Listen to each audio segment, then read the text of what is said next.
بسم اللہ الرحمن الرحیم. السلام علیکم student. I am your Islamic teacher from nexus schooling system.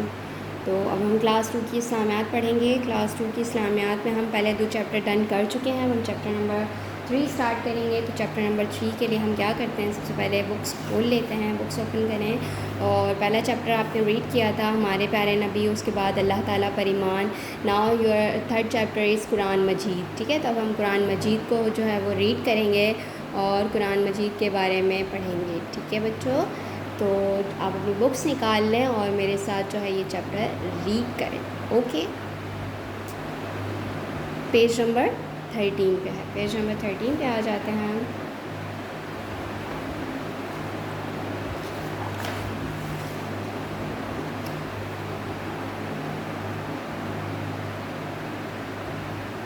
Chapter ہے ہمارا کون سا؟ قرآن مجید. ٹھیک ہے، چیپٹر ہمارا کیا ہے؟ قرآن مجید. اب ریڈ کرتے ہیں ہم اس کو سب سے پہلے. ٹھیک ہے، اللہ تعالیٰ نے انسانوں کی ہدایت اور رہنمائی کے لیے اپنے آخری نبی حضرت محمد صلی اللہ علیہ وآلہ وسلم پر قرآن پاک نازل فرمایا. ٹھیک ہے، اللہ تعالیٰ نے انسانوں کی ہدایت اور رہنمائی کے لیے کون سی کتاب نازل فرمائی؟ قرآن مجید. کس پر نازل فرمائی؟ ہمارے پیارے نبی حضرت محمد صلی اللہ علیہ وآلہ وسلم پر. قرآن پاک آخری آسمانی کتاب ہے. قرآن پاک کون سی ہے کتاب؟ آخری آسمانی کتاب ہے. اس میں اللہ تعالیٰ نے وہ تمام باتیں بتا دی ہیں جن پر عمل کر کے ہم خود بھی نیک بن سکتے ہیں اور دوسرے انسانوں کو بھی نیک بنا کر دنیا اور آخرت میں کامیاب ہو سکتے ہیں. ٹھیک ہے، تو اس کتاب میں اللہ تعالیٰ نے تمام وہ باتیں بتا دی ہیں جن پر کیا ہے ہم عمل کر کے، مطلب کہ اگر ہم ان چیزوں کو کریں گے تو ہم کیا ہوں گے؟ نیک بنیں گے، اور پھر ہم کیا دوسرے انسانوں کو بھی نیک بنا کر کیا کر سکتے ہیں؟ دنیا اور آخرت میں کامیاب ہو سکتے ہیں. ٹھیک ہے بچوں، تو آگے ہے کہ قرآن پاک میں 30 پارے اور 114 صورتیں ہیں. اوکے، قرآن پاک میں کتنے پارے ہیں؟ 30 پارے ہیں. 30 سپارے ہیں. ٹھیک ہے، 30 جسے ہم کہتے ہیں نا، تو یہاں ہم کیا پڑھ رہے ہیں؟ 30 پڑھ رہے ہیں. اور 114 مطلب کہ 114 114 صورتیں ہیں. جو صورتیں مکہ میں نازل ہوئیں. کہاں نازل ہوئیں؟ مکہ میں نازل ہوئیں. ٹھیک ہے، انہیں مکی صورتیں، اور جو ہجرت مدینہ کے بعد نازل ہوئیں انہیں مدنی صورتیں کہا جاتا ہے. ٹھیک ہے، تو جو صورتیں مکہ میں نبی پاک صلی اللہ علیہ وآلہ وسلم پر وحی کے ذریعے نازل ہوئیں انہیں ہم کیا کہتے ہیں؟ مکی صورتیں کہتے ہیں. کہ جیسے آپ مکہ بول رہے ہیں تو آپ کو اس سے پتہ چل جانا چاہیے کہ جو مکہ میں نازل ہوئیں وہ کیا ہیں؟ مکی صورتیں ہیں، اور جو مدینہ میں نازل ہوئیں وہ کیا ہیں؟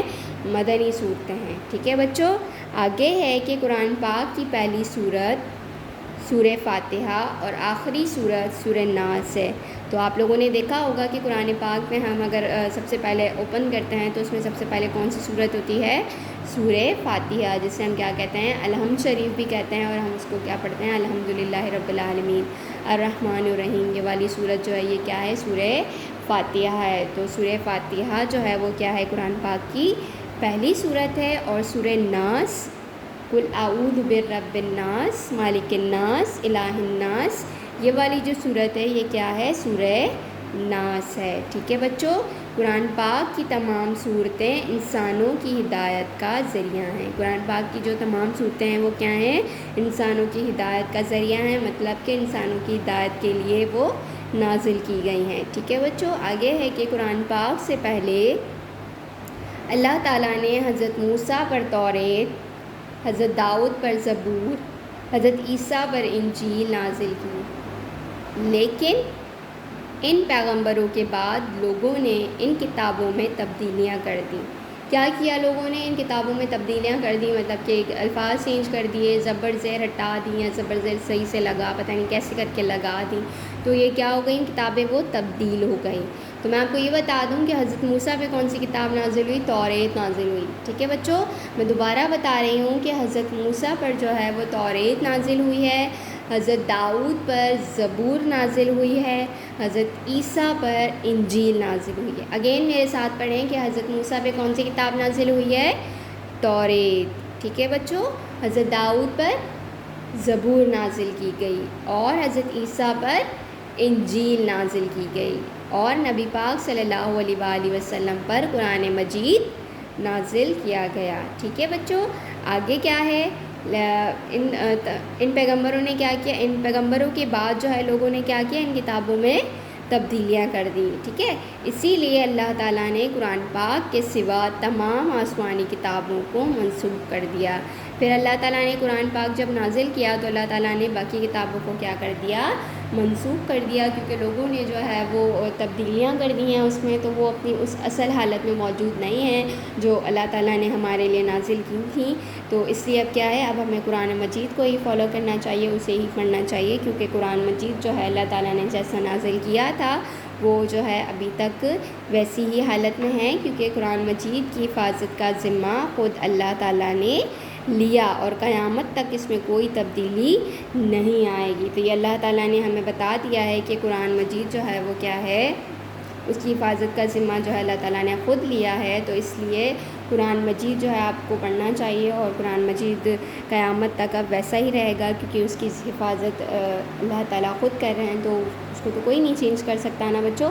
اب آگے کیا ہے کہ آگے ہے پیارے بچوں، سب مسلمانوں کے گھروں میں قرآن مجید قرآن پاک موجود ہے۔ ٹھیک ہے، سب مسلمانوں کے گھروں میں قرآن پاک موجود ہے۔ اس سے رہنمائی حاصل کرنے کے لیے اسے پڑھنا بہت ضروری ہے۔ ظاہر سی بات ہے، اگر ہم کوئی چیز پڑھیں گے تو ہم کیا کریں گے؟ اس پہ عمل کریں گے نا، تو ہمیں اپنی رہنمائی کے لیے کیا کرنا چاہیے؟ اسے پڑھنا بہت ضروری ہے، اس کو پڑھنا چاہیے ہمیں۔ آپ کو مولوی صاحب قرآن پاک پڑھانے آتے ہیں، آپ عربی میں قرآن پاک سیکھتے ہیں۔ عربی میں قرآن پڑھنا اور سیکھنا بہت ضروری ہے، لیکن عربی چونکہ ہماری زبان نہیں ہے، اس لیے قرآن پاک کو سمجھنے اور اس پر عمل کرنے کے لیے اس کا ترجمہ پڑھنا بھی ضروری ہے۔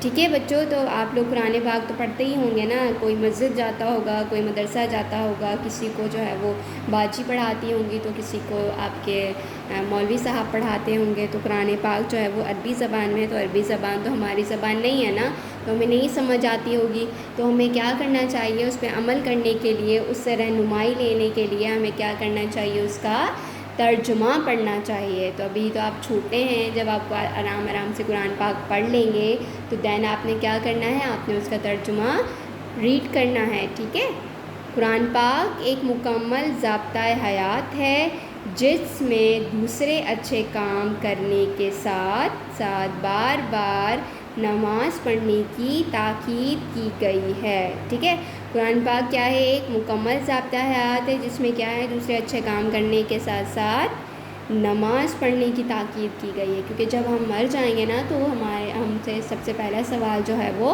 نماز کے بارے میں کیا جائے گا، اسی لیے قرآن پاک میں بھی بار بار کیا ہے؟ نماز پڑھنے کی تاکید کی گئی ہے۔ ٹھیک ہے بچوں، اس میں انبیاء کی تعلیمات کا ذکر بھی ہے اور گزرے ہوئے حالات و واقعات کو بیان کیا گیا ہے تاکہ لوگ ان سے سبق حاصل کریں۔ قرآن پاک زندگی کے ہر شعبے میں انسانوں کی رہنمائی کرتا ہے۔ اسے پڑھنا اور اس پر عمل کرنا نیکی اور عبادت ہے، جس کا بہت اجر و ثواب ہے۔ قرآن پاک کو پاک صاف ہو کر ہاتھ لگانا چاہیے اور اس کی تلاوت سکون کے ساتھ ٹھہر ٹھہر کر کرنی چاہیے، یہی حکم خداوندی بھی ہے۔ ٹھیک ہے، تو تمام جو انبیاء کی تعلیمات کا ذکر اور باقی جو اس میں ان کے گزرے ہوئے حالات اور واقعات کو جو ہے وہ قرآن پاک میں بیان کیا گیا ہے تاکہ لوگ جو ہیں اس سے کیا کریں؟ سبق حاصل کریں۔ ٹھیک ہے، کیونکہ قرآن پاک میں زندگی کے ہر شعبے میں انسانوں کی رہنمائی کرتا ہے، مطلب کہ زندگی کا ہر شعبہ جو ہے وہ، مطلب آپ اگر کسی مسئلے میں پھنس گئے اور وہ آپ اس کو دیکھنا چاہتے ہیں قرآن پاک میں، تو آپ کو کیا کرنا پڑے گا؟ آپ کو ترجمہ اس کا ریڈ کرنا پڑے گا، اور پھر کسی مولوی سے اس بارے میں پوچھنا پڑے گا کہ اس بارے میں کیا حکم ہے، تو قرآن پاک میں جو ہے وہ ہمارے لیے رہنمائی ہی رہنمائی ہے، اس کو پڑھنا، اس پر عمل کرنا ہمارے لیے کیا ہے، نیکی بھی ہے اور کیا ہے، عبادت بھی ہے۔ اس سے ہمیں کیا ملے گا، بہت سارا اجر و ثواب ملے گا، ٹھیک ہے۔ تو قرآن پاک کو جو ہے ہمیں کیسے پڑھنا چاہیے، سب سے پہلے تو پاک صاف ہو کر پڑھنا چاہیے، اور اگر ہم اس کی تلاوت کر رہے ہیں یا اگر ہم اس کو ہاتھ لگا رہے ہیں تو ہمیں سب سے پہلے وضو کرنی چاہیے۔ وضو کرنے کے بعد ہمیں جو ہے اس کی تلاوت جو ہے بہت سکون سے اور ٹھہر ٹھہر کر کرنی چاہیے، نہ کہ اتنا چیخ چیخ کے پڑھیں آپ کے سامنے والا جو ہے وہ پریشان ہو رہا ہو آپ کی آواز سے، اور اس کو بالکل ٹھہر ٹھہر کے پڑھنا چاہیے، جلدی میں نہیں پڑھنا چاہیے، ٹھیک ہے بچوں۔ تو قرآن پاک پڑھنے کے جو ہے وہ الگ ہی فضیلت ہے، آپ کو جو ہے قرآن پاک کو آرام آرام سے سکون سے پاک صاف ہو کر پڑھنا چاہیے۔ اس سے آپ کو کیا ملے گا، ثواب بھی ملے گا اور نیکیاں بھی ملیں گی بہت ساری۔ اب آگے کیا ہے کہ قرآن پاک کے 5 حقوق ہیں، یعنی اس پر ایمان لا کر اس کی ہر بات کو مانا جائے، اس کی تلاوت کی جائے، اسے ترجمے کے ساتھ پڑھا جائے، اس پر عمل کیا جائے اور اسے دوسروں تک پہنچایا جائے۔ قرآن پاک کے 5 حقوق ادا کرنا ہر مسلمان پر لازم ہے۔ تو کتنے ہیں قرآن پاک کے حقوق؟ 5 حقوق ہیں، ٹھیک ہے، جس میں سے سب سے پہلا کیا ہے کہ ہمیں کیا کرنا چاہیے، ایمان لا کر اس کی ہر بات کو مانا جائے۔ مطلب کہ اگر قرآن پاک کو ہم ایمان اس پہ لائیں گے کہ وہ آخری کتاب ہے اور ہمارے نبی پر نازل ہوئی، تو ہمیں کیا کرنا چاہیے، ہم اس میں جو لکھی ہوئی ہر بات ہے اس کو کیا کریں گے، مانیں گے، ٹھیک ہے۔ اس کی تلاوت کریں گے، مطلب کہ اسے ہم تلاوت کریں گے اور پھر اس کو ترجمے کے ساتھ بھی پڑھیں گے۔ پھر اگر جو ہم پڑھ رہے ہیں وہ ہم نے پڑھ تو لیا، اس کو وہی نہیں بھول جانا، اس پہ کیا کرنا ہے، عمل کرنا ہے، ٹھیک ہے بچوں۔ عمل کرنے کے بعد پھر ہم کیا کریں گے، اسے جا کے دوسروں کو بتائیں گے۔ جیسے کہ اگر آپ کے گھر میں امی ہیں، ابو ہیں، بھائی بہن ہیں، اگر آپ کو کوئی اچھی چیز پتہ چلتی ہے قرآن پاک میں تو ہیں ہی ساری اچھی باتیں، اور آپ کو اگر کوئی چیز بہت مطلب کہ سمجھ میں آئی اچھے طریقے سے، تو آپ اس کو کیا کریں گے، آگے بھی پہنچائیں گے، مطلب کہ دوسروں کو بھی بتائیں گے۔ تو یہ قرآن پاک کے کیا ہیں، 5 حقوق ہیں، جس کو ہر مسلمان کو ادا کرنا کیا ہے، لازم ہے، ٹھیک ہے۔ تو یہاں آپ کا یہ چیپٹر ختم ہوتا ہے۔ چیپٹر ختم ہونے کے بعد اب آپ نے کیا کرنی ہے، مشق کرنی ہے۔ مشق میں آپ کے پاس سب سے پہلا سوال ہے کہ قرآن پاک میں اللہ تعالیٰ نے کون سی باتیں بتائیں۔ اس کا کام کرنے کا طریقہ میں آپ کو پہلے بھی بتا چکی ہوں، میں اگین بتا دیتی ہوں۔ آپ نے سب سے پہلے سبق کا نام لکھنا ہے۔ سبق آپ کا ہے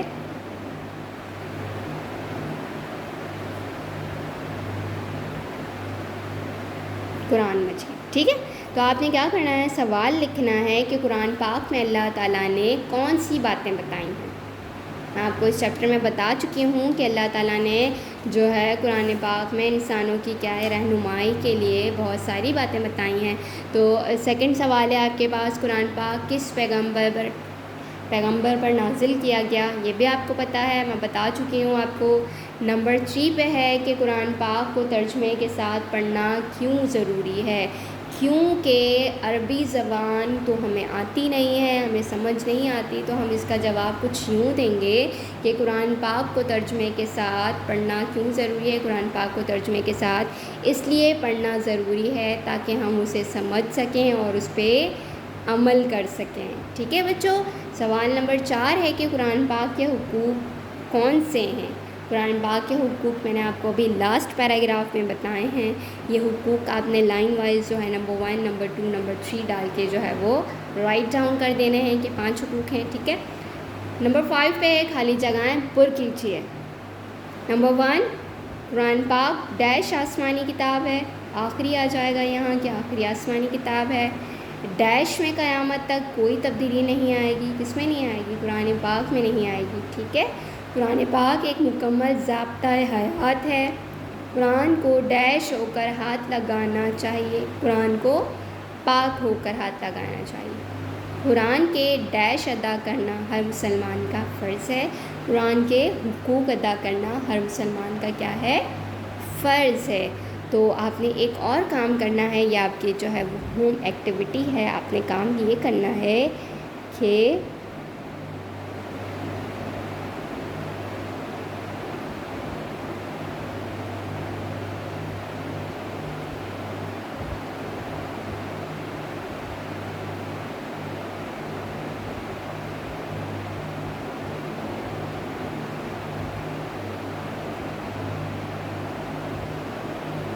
آپ کا ہوم اسائنمنٹ یہ اس مشق کے بعد خالی جگہیں کر لیں گے. دین آپ کو میں نے سوال دیا ہے کہ قرآن پاک کے 30 سپاروں کے کیا کرنے ہیں آپ کو نام لکھنا ہے. مطلب آپ نے 10 اس طرف لکھ لیے, 10 اس طرف لکھ لیے, اور دین 10 آپ نے اس رو میں لکھ لیے. تو 30 سپاروں کے نام آپ نے لکھنے ہیں. اس میں ایٹ لیسٹ آپ کو جو ہے 15 سپاروں کے نام تو یاد ہونے ہی چاہیے. ٹھیک ہے, 15 سپاروں کے نام جو ہے پھر میں آپ کو ایگزامس میں بھی دے سکتی ہوں, جس میں اگر آپ ابھی سے یاد کر لیں گے 15 سپاروں کے نام, اور پہلے آپ اس 30 کو لکھیں گے 30 سپاروں کو, پھر اس میں سے آپ کوئی 15 جو ہے وہ نمبر وائز یاد کر لیں, یا تو مطلب کہ اسٹارٹ سے لے کے 15 تک آپ کو یاد کرنا ہے. اس کی ترتیب آپ نے آگے پیچھے نہیں کرنی. ٹھیک ہے بچوں, اس چیز کا بہت زیادہ خیال رکھنا ہے آپ نے کہ قرآن پاک کے جو سپاروں کے نام ہیں وہ آپ نے کیا کرنا ہے, ترتیب سے ہی یاد کرنا ہے. کوئی بھی 15 نہیں ہوں گے, وہ کیا ہوں گے, اسٹارٹ کے 15 ہوں گے. اور بالکل دھیان سے اور بہت سمجھداری سے آپ کو لکھنا بھی ہے اور یاد بھی کرنا ہے, تاکہ آپ جو ہے اس کو آگے پیچھے نہ کر سکیں. کیونکہ قرآن پاک جو ہے وہ اللہ تعالیٰ کی کتاب ہے اور اس کی حفاظت کا ذمہ انہوں نے خود لیا ہے. تو ہم اگر اس طرح کریں گے تو ہمیں گناہ ملے گا, غلطی ہو جائے گی. تو اس طرح نہیں کرنا, اس بات کا خیال آپ نے رکھنا ہے. ٹھیک ہے بچوں, تو بہت سارا خیال رکھیں. اللہ حافظ.